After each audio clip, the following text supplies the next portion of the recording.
We have Richard Engel coming to us from Ukraine.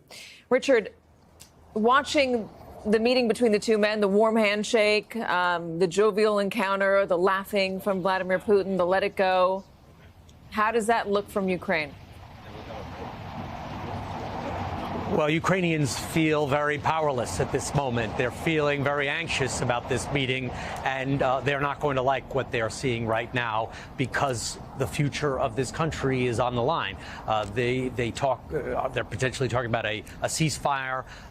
They're potentially talking about the future borders of this country. President Trump has said that he's not going to get into a detailed discussion about territorial concessions that Ukraine may have to make, but he said that it could come up in conversation.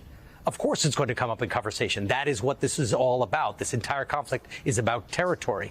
Russia, 3.5 years ago, invaded Ukraine, tried to take all of the country. Ukrainian troops fought back, pushed back the Russians to areas in the south and along the border, and are still holding about 20% of Ukraine. So the entire conflict is about territory, and Ukrainians that I've been speaking to, soldiers, civilians, government officials, are worried that the fate of this country's future is being decided, or potentially being decided. We'll see how this summit goes, by these two leaders.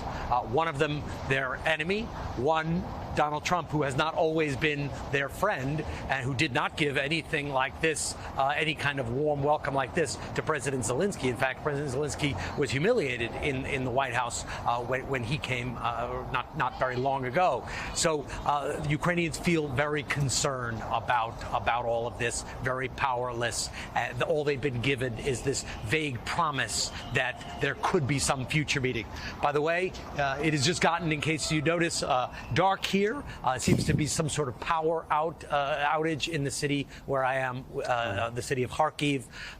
This is something that happens with some frequency in Ukraine. You might see a little bit of light on me. We're using flashlights to provide some light here.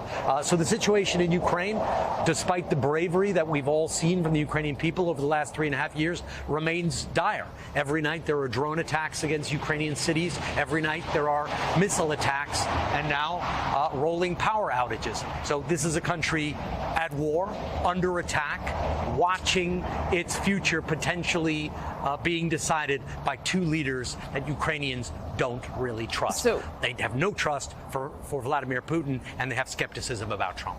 Richard, in the 3 years of war, there have been 400,000 or so Ukrainian casualties, 950,000 Russian casualties. Does Vladimir Putin, is he accountable for those deaths within Russia?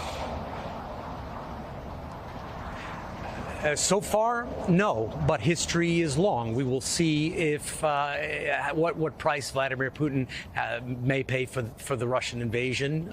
We don't really know. It is not over at this stage. But Vladimir Putin's position, or Russia's position in the world, is not nearly as strong as sometimes it is presented.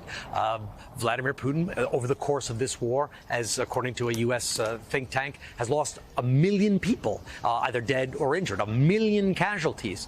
Ukraine also suffering hundreds of thousands of casualties, but significantly fewer than Russia's also suffered.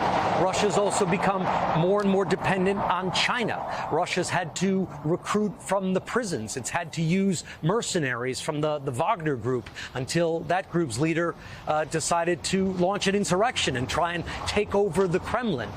This has been very difficult for Russia.